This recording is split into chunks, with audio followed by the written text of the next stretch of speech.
الحمد للہ رب العالمین والعاقبۃ للمتقین والصلاة والسلام علی سید الانبیاء والمرسلین وعلی آلہ واصحابہ الطیبین الطاہرین اما بعد فاعوذ باللہ من الشیطان الرجیم بسم اللہ الرحمن الرحیم قل اللہم مالک الملک تؤتی الملک من تشاء وتنزع الملک ممن تشاء وتعز من تشاء وتذل من تشاء بیدک الخیر انک علی کل شیء قدیر تولج اللیل فی النہار وتولج النہار فی اللیل وتخرج الحی من المیت وتخرج المیت من الحی وترزق من تشاء بغیر حساب صدق اللہ العظیم. سبحان اللہ سبحان اللہ. الصلاة والسلام علیک یا رسول اللہ. الصلاة والسلام علیک یا رسول اللہ. الصلاة والسلام علیک یا حبیب اللہ. الصلاة والسلام علیک یا حبیب اللہ. الصلاة والسلام علیک یا نبی اللہ. الصلاة والسلام علیک یا نبی اللہ. وعلی آلک واصحابک یا نور اللہ. صلی اللہ تعالی علیہ وسلم. آج کی میری گفتگو کا موضوع ہے چاہت.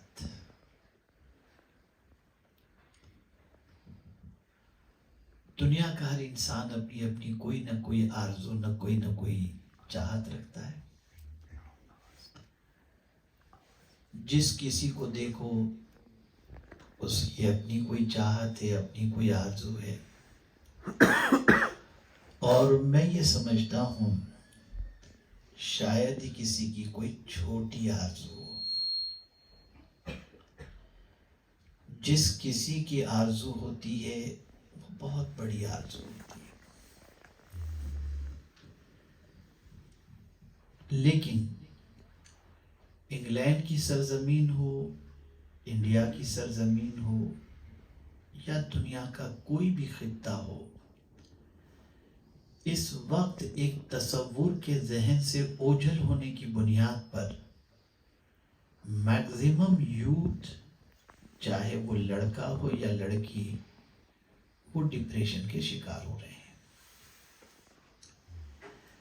اور اسی ڈپریشن کی وجہ سے وہ کبھی خود کو زخمی کرتے ہیں، کبھی سوسائڈ کرتے ہیں، کبھی سوسائڈ کی کوشش کرتے ہیں، کبھی کئی دنوں تک، کئی سالوں تک ایسے ہی بیٹھے پڑے رہتے ہیں. سب کا ریزن اگر آپ تلاش کریں تو وہ ایک ہی، میری چاہت پوری نہیں ہوئی.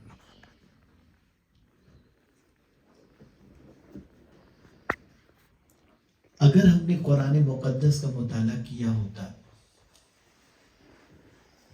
تو ہمیں یقین ہو جاتا کہ کیا یہ دنیا ہماری ساری تمناؤں کے پورے ہونے کی جگہ ہے. تو اس بات کو اچھی طریقے سے ذہن میں رکھیں. اس زمین پر ہماری ساری تمنائیں پوری ہوں، یہ ہو ہی نہیں سکتا.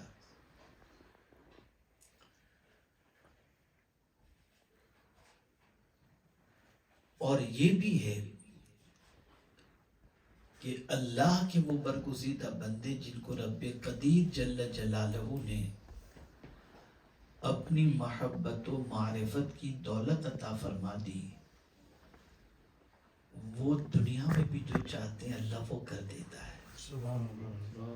اس لیے کہ آقا کریم صلی اللہ علیہ وسلم نے فرمایا من کان للہ کان اللہ لہ، جو اللہ کا ہو جاتا ہے اللہ اس کا ہو جاتا ہے۔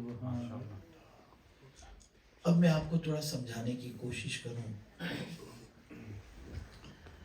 قرآن مقدس کی روشنی میں، تاکہ آپ اچھی طریقے سے اس بات کو سمجھ لیں، اور سمجھنے کے بعد کبھی بھی زندگی کے اندر ان آیات کو اگر کوئی سمجھ لے تو ڈپریشن کا شکار کبھی نہیں ہو سکتا۔ اللہ رب العزت جل جلالہ نے اپنے محبوب صلی اللہ علیہ وسلم سے فرمایا قل اللہم مالک الملک تؤتی الملک من تشاء وتنزع الملک ممن تشاء وتعز من تشاء وتذل من تشاء بیدک الخیر انک علی کل شیء قدیر۔ ترجمہ تھوڑا سماعت فرما لیں۔ یوں عرض کر، کنز الایمان سے، یعنی سرکار صلی اللہ علیہ وسلم سے رب فرماتا ہے یوں عرض کر اللہم مالک الملک، اے اللہ ملک کے مالک، کوئی بھی ملک ہو اس کا مالک کون ہے؟ بولیے اللہ۔ تو مرضی کس کی چلتی ہے؟ مالک کی مرضی چلتی ہے یا غلام کی مرضی چلتی ہے؟ الفاظ کا انتخاب دیکھیے اور وحی الہی کے نزول کا انداز دیکھیے کہ رب فرماتا ہے میرے محبوب اے اللہ مالک الملک، اے اللہ ملک کے مالک، من تشاء تو جسے چاہے، تؤتی الملک من تشاء تو جسے چاہے سلطنت دے۔ پتہ چلا ہم چاہیں سلطنت مل جائے تو نہیں مل سکتی۔ سلطنت وہی دے سکتا ہے جو مالک ہو، جو مالک ہوگا وہی سلطنت دے گا۔ تو رب قدیر جل جلالہ نے اپنے محبوب صلی اللہ علیہ وسلم سے فرمایا اے اللہ ملک کے مالک تو جسے چاہے سلطنت دے، وَتَنزِعُ الْمُلْكَ مِمَّن تَشَاءُ اور جس سے چاہے سلطنت چھین لے۔ پتہ چلا وہ جسے چاہے سلطنت ملے اور وہ جس سے چاہے سلطنت چھین لے۔ یہاں تھوڑا سمجھاؤں گا تو بات اور سمجھ میں آئے گی۔ کبھی ایسا ہوتا ہے کہ بڑے بڑے طاقتوروں سے سلطنت چھین کر بظاہر نظر آنے والے کمزور کو عطا کر دیتا ہے۔ آپ عزیز مصر کے واقعے کو دیکھیں، حضرت یوسف علیہ السلام تو قید میں تھے، لیکن جب اللہ کو ان کو تخت دینا تھا تو قید سے نکال کر ڈائریکٹ تخت پہ پہنچا دیا۔ یہ رب کی شان ہے، یہ رب کی شان ہے۔ تو وہ جسے چاہے سلطنت دے، جس سے چاہے سلطنت چھین لے، اور پھر عزت کا بھی معاملہ ہے وَتُعِزُّ مَن تَشَاءُ وَتُذِلُّ مَن تَشَاءُ اور جسے چاہے عزت دے اور جسے چاہے ذلت دے۔ لیکن اس ٹکڑے نے دماغ روشن کر دیا اور ہر آدمی کو ڈپریشن سے نکالنے کے لیے اللہ کی اس آیت کریمہ کے اس ٹکڑے سے بہت بڑا درس ملتا ہے، اور وہ درس کیا ہے؟ بِيَدِكَ الْخَيْرُ، ساری بھلائی تیرے ہی ہاتھ ہے۔ پتہ چلا اللہ کے دستے قدرت میں بھلا ہی بھلا ہے۔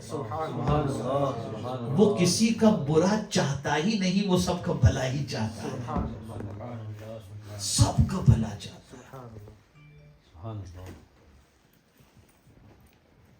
بہت سارے لوگ اپنے مقصد میں جب ناکام ہوتے ہیں تو ناکامی کی بنیاد پر وہ یہ تصور کرتے ہیں میرا تو کبھی اچھا ہوتا ہی نہیں، اور بسا اوقات یہ ہوتا ہے اتنے وظیفے پڑھتے ہیں، اتنے وظیفے پڑھتے ہیں، مہینوں سے وظیفے پڑھتے رہتے ہیں، اور پھر کہتے ہیں بعد میں کہ یار میں تو پڑھ رہا ہوں کچھ ہوا ہی نہیں، اب پڑھ کے معاذ اللہ کیا فائدہ۔ اور کبھی کبھی تھوڑا آگے نکل جاتے ہیں اور اللہ کی شان میں ایسے کلمات استعمال کرتے ہیں جو اس کی شان کے لائق نہیں، بلکہ مصیبتوں کو مزید دعوت دینے کے برابر ہوتا ہے۔ تو اسی قرآن مقدس نے جب چاہت کی بات کی انداز ترتیب دیکھے، ملک کی بات کی جسے چاہے عطا فرمائے، عزت کی بات کی جسے چاہے عطا فرمائے، لیکن کوئی بندہ سوچے کہ میرا مولا معاذ اللہ میرا برا کرے گا، تو کہا بیدک الخیر، اس کے دستے قدرت میں سے بھلائی بھلائی سوچو، بھلائی بھلائی موج، انک علی کل شیء قدیر، بے شک تو سب کچھ کر سکتا ہے، یعنی مولا جو چاہے وہ کرے۔ اب اس آیت کریمہ کا شان نزول کیا ہے تھوڑا سمجھیں گے تو اس پر آپ کو سمجھ میں بات اچھی طرح سے آئے گی۔ فتح مکہ کے وقت رسول گرامی وقار صلی اللہ تعالی علیہ وسلم نے یہ فرمایا روم بھی فتح ہوگا اور فارس بھی فتح ہوگا۔ جب منافقین، یہود، کفار جب یہ سنے تو انہوں نے کہنا شروع کر دیا کہ نہیں، ان کے پاس اتنی فوج ہے، وہ تو سپر پاور ہے، اور سپر پاور کی فتح کی بات کر رہے ہیں، بظاہر ان کے پاس کچھ بھی نہیں۔ یہ سپر پاور اس زمانے کی سپر پاور تھی، روم و فارس۔ رسول اعظم صلی اللہ علیہ وسلم نے فتح مکہ کے موقع پر فرمایا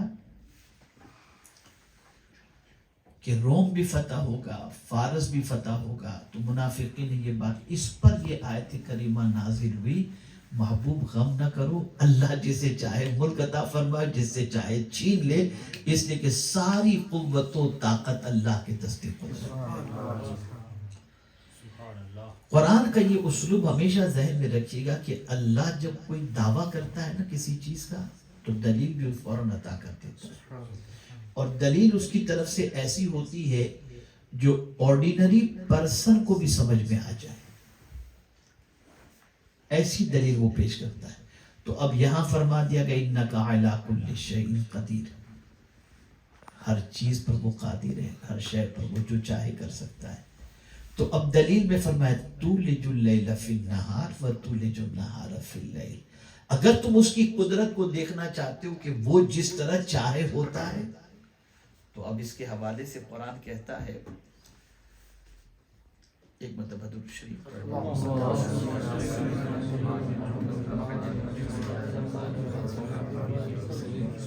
صلاۃ و سلام علیک یا سیدی یا رسول اللہ صلی اللہ تعالی علیہ وسلم۔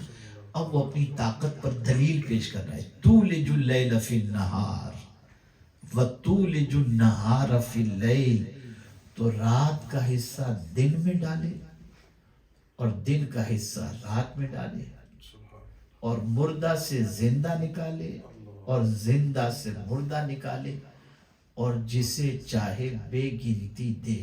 اب یہاں تھوڑا سا سمجھاؤں گا، آپ سوچتے ہوں گے کہ یار بہت ہیوی ڈوز ہے، کچھ سمجھ میں نہیں آیا، اردو ہائی لیول کی ہے، تو تھوڑا سا لو لیول پر میں سمجھانے کی کوشش کروں تو آپ اچھی طرح سے سمجھیں گے۔ یہ جو فرمایا گیا نا کہ رات کا کچھ حصہ دن میں داخل کرتا ہے، گرمیوں میں دن لمبا ہوتا ہے یا چھوٹا ہوتا ہے؟ لمبا، اور رات، اور ٹھنڈی میں دن چھوٹا رات لمبی۔ کون ہے جو یہ کر رہا ہے؟ کون ہے؟ یہ اس کے دستے قدرت میں ہے، جب چاہے دن بڑا کر دے، جب چاہے رات بڑی کر دے، یہ اس کے دستے قدرت میں۔ اس سے تم اندازہ لگاؤ، دنیا کے سارے انسان مل کر سوچیں کہ کبھی رات لمبی نہ ہو، نہیں ہو سکتا۔ دنیا کے سارے انسان مل کر کے سوچیں دن ہمیشہ لمبا رہے، نہیں ہو سکتا۔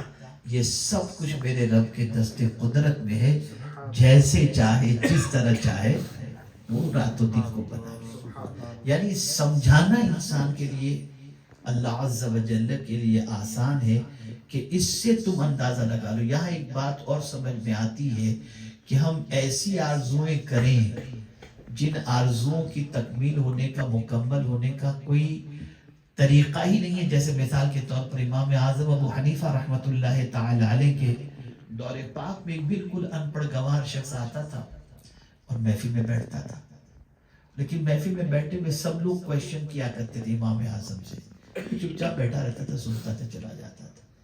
ایک دن امام اعظم ابو حنیفہ رحمۃ اللہ تعالی علیہ نے اس سے فرمایا سب پوچھتے تو کیوں نہیں پوچھتا؟ بولے اچھا حضرت آپ نے فرما دیا پوچھنے کا تو میں پوچھ لیتا ہوں. گرو بھی نہ ہو تو کا بیٹا بہتر ہے کہ تو سوال ہی نہ تو نہ پوچھ، یہی بہتر ہے. تو کبھی کبھی ہماری آرزوؤں کا بھی ایسا ہی معاملہ ہوتا ہے. ہم خود کو نہیں دیکھتے، صلاحیتوں کو نہیں دیکھتے، کسی چیز کو نہیں دیکھتے اور تمنا اتنی بڑی بڑی کر بیٹھتے ہیں جس کی کوئی انتہا نہیں.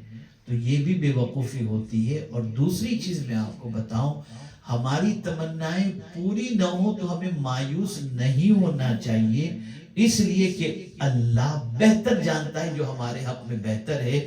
اسی لیے اس نے فرمایا بیدک الخیر، اس کے دست قدرت میں خیر ہی خیر. اس کو کئی ایک اور مقام پر بھی وما تشاءون الا ان یشاء اللہ، تو جو چاہے وہ ہو جائے، ضروری نہیں ہوگا تو وہی جو اللہ چاہے گا، جو اللہ چاہے گا وہی ہوگا. تو ڈپریشن سے نکلنے کا ایک سب سے بڑا طریقہ یہ ہے کہ انسان یہ مائنڈ سیٹ کر لے میں سوچ سکتا ہوں، کر سکتا ہوں، لیکن اگر وہ چیز نہیں ہوتی، اللہ نوز بیٹر کہ ہمارے حق میں کیا بہتر ہے، وہ بہتر جانتا ہے. اس نے جو کیا وہ بہتر کیا. اسی طریقے سے آگے رب قدیر جل جلالہ نے ارشاد فرمایا وَتُخْرِجُ الْحَيَّ مِنَ الْمَيِّتِ، اور مردہ سے زندہ کو نکالتا ہے. آپ سوچتے کہ مردہ سے زندہ، ایک ڈراپ مردہ ہے لیکن اس سے ایک انسان نکلتا ہے. کون ہے یہ؟ اور یہ اس سورہ مبارکہ کے اندر یہ آیت کریمہ موجود ہے جس کو سورہ آل عمران کہتے ہیں. لیکن ایک اور سورہ مبارکہ ہے جس کو پڑھیے، سمجھیے اور اس کے ڈپ میں جانے کی کوشش کیجیے تو آپ کو تخلیق انسانی کے سلسلے میں آپ کو سمجھ میں آئے گا. اس کا ایک نام سورۃ الدہر بھی ہے اور ایک نام سورۃ الانسان بھی ہے. اس میں پورے انسان کے پورے پروسیجر کو اس میں سمجھایا گیا ہے بہت اچھے انداز کے اندر. تو اللہ عز و جل ارشاد فرماتا ہے وَتُخْرِجُ الْحَيَّ مِنَ الْمَيِّتِ، تو اور تو مردہ سے زندے کو نکالتا ہے. مردہ سے زندہ کا نکالنا جیسے زندہ انسان کو بے جان قطرے سے وہ پیدا کرتا ہے. اور پھر اسی طریقے سے فرماتے ہیں وَتُخْرِجُ الْحَيَّ مِنَ الْمَيِّتِ، اور تو مردہ سے زندہ کو. پہلے فرمایا تُولِجُ اللَّيْلَ فِي النَّهَارِ وَتُخْرِجُ الْحَيَّ مِنَ الْمَيِّتِ وَتُخْرِجُ الْمَيِّتَ مِنَ الْحَيِّ، مردہ سے زندہ نکالنا. اب یہاں آپ کو ایک چیز اور میں بتاؤں. ایک انڈا ہوتا ہے، آپ اور ہم ڈیلی ناشتے میں آملیٹ کھاتے ہیں، لیکن اب اسی انڈے سے اللہ چوزے کو نکالتا ہے. کون ہے یہ؟ وہی قادر مطلق. ایک مردہ انڈے سے زندہ کو نکالنا یہ اس کی قدرت کاملہ ہے. پھر ایک اور چیز اس نے بہت اچھے انداز سے، یعنی یہ انسان کو دو چیزوں سے سمجھا دیا، مردے سے زندہ کو نکالنا، رات کو دن اور دن سورج کو، یہ ہو گیا. وَتَرْزُقُ مَن تَشَاءُ بِغَيْرِ حِسَابٍ، بندے تو چاہے کہ میں مالدار ہو جاؤں، ارب پتی ہو جاؤں، بلینر ہو جاؤں، نہیں ہو سکتا. وہ جسے چاہے بے حساب روزی عطا فرمائے. ورنہ اگر انسان چاہے اور بے حساب روزی اسے مل جائے، بہت بلینر بن جائے، مالدار بن جائے، تو دنیا میں کون غریب رہنا چاہے گا؟ جب کوئی غریب نہیں ہوگا تو کام ایک دوسرے کے کرے گا کون؟ تو نظام قدرت چلانے کے لیے، نظام کائنات چلانے کے لیے کسی کو مزدور بنا دیا، کسی کو ڈاکٹر بنا دیا، کسی کو انجینئر بنا دیا، کسی کو سائنٹسٹ بنا دیا، کسی کو بزنس مین بنا دیا، کسی کو امام بنا دیا، کسی کو مقتدی بنا دیا. تو یہ پوری دنیا کا نظام اسی طریقے سے چلتا رہے. سارے مالدار ہوتے تو گھر بنانے والا کوئی ہوتا ہی نہیں. تو یہ اس کی حکمت ہے، یہ اس کی کاریگری ہے، یہ اس کی قدرت ہے. وہ اپنی قدرت سے جس طرح سے چاہے. آج کی نشست کے اندر جو چیز آپ کو ذہن میں رکھنی ہے، سب سے ایک دم مین پوائنٹ ہے وہ یہ ہے اس زمین پر ہماری ساری آرزویں پوری ہوں یہ ضروری نہیں، اور نہ ہو تو ڈپریشن میں جانے کی ضرورت نہیں، اس لیے کہ سب کچھ اللہ کے دستے قدرت میں ہے۔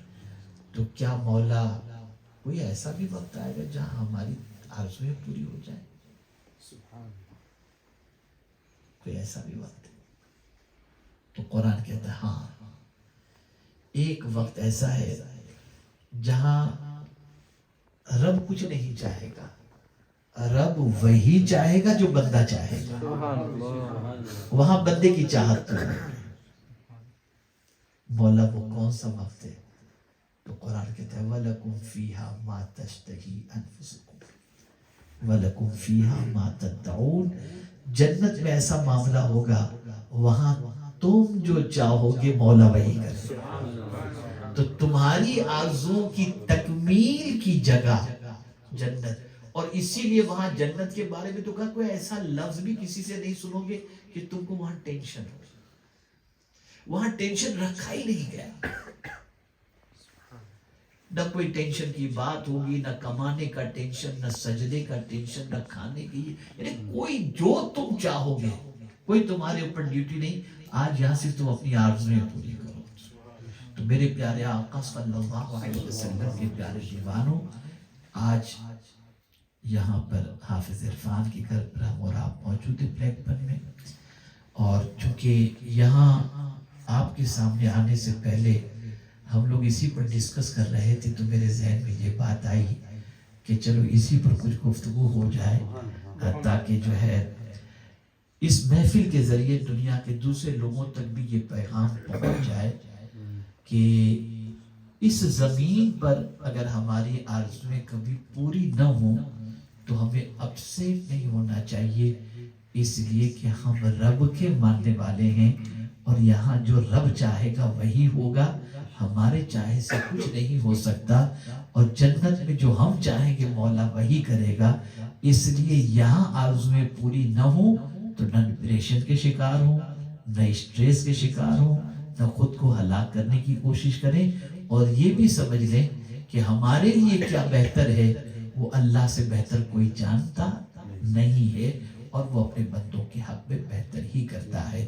اور اسی طریقے سے اللہ کے رسول صلی اللہ علیہ وسلم جو کہہ دیں، مولا اور رسول اعظم صلی اللہ علیہ وسلم کی چاہت ہی نہیں بلکہ ان کے کیے پر اللہ تعالیٰ وہ کر دیتا ہے، بلکہ کہنے کی بھی ضرورت نہیں پڑتی، حضور اگر صرف چاہ لیں ایسا ہو تو مولا وہ کر دیتا ہے، جیسا کہ قرآن مقدس میں ہے قَدْ نَرَا تَقَلُّبَ وَجْهِكَ فِي السَّمَاءِ فَلَنُوَلِّيَنَّكَ قِبْلَةً تَرْضَاهَا۔ یہ قرآن بتا رہا ہے کہ محبوب جس طرف تمہاری طبیعت چاہے رخ کر دو، ہم اس کو قبلہ بنا دیں گے۔ اسی لیے اعلیٰ حضرت عظیم البرکت کہتے ہیں خدا کی رضا چاہتے ہیں دو عالم، خدا چاہتا ہے رضا محمد صلی اللہ تعالی علیہ وسلم۔ تو اللہ کے مقبول بندوں کی چاہتیں اللہ عز و جل پوری فرماتا ہے تاکہ وہ بارگاہ سمدیت کے مقبول ہیں یہ دنیا کو پتہ چل جائے، اور اللہ اپنے ان بندوں کی باتوں کو نہیں ٹالتا جن بندوں کو اللہ عز و جل نے اپنے قرب کی دولت سے مالا مال فرمایا ہے۔ تو میرے پیارے آقا صلی اللہ علیہ وسلم کے پیارے دیوانوں، اس وقت اس ملک ہی میں نہیں پوری دنیا میں ڈیزرو، شاید انگلش میں کہتے ہیں، یہ کہتے ہیں خواہش کو ڈیزائر۔ ہاں حافظ عرفان کہا کہ کب سے سوچ رہا تھا یہ ورڈ، کچھ ورڈ یاد کرنے کی کوشش کرتا ہوں لیکن وہ ٹھیک ہے بہرحال۔ تو یہ انسان کی بہت ساری آرزویں اور تمنائیں اور خواہشیں ہوتی ہیں، تو بس یہ ذہن میں کہ کبھی پوری نہ ہو تو یہ سمجھنا ہے کہ اللہ بہتر جانتا ہے، اور ساری پوری ہو جائیں اس کو پہلے سے مائنڈ میں سیٹ کر لینا چاہیے، یہ ضروری نہیں۔ ساری آرزویں جنت میں انشاءاللہ رب پوری فرمائے گا۔ اللہ تعالیٰ آقا کریم صلی اللہ علیہ وسلم کے صدق و طفیل مجھے آپ کو سب کو اپنے رب کے بارے میں یہ عقیدہ رکھنے کی توفیق نصیب فرمائے، اور اس پر راضی رہنے کی ہمیں توفیق نصیب فرمائے۔ وَمَا عَلَيْنَا إِلَّا الْبَلَاغُ الْمُبِينُ۔ السلام علیکم ورحمۃ اللہ وبرکاتہ.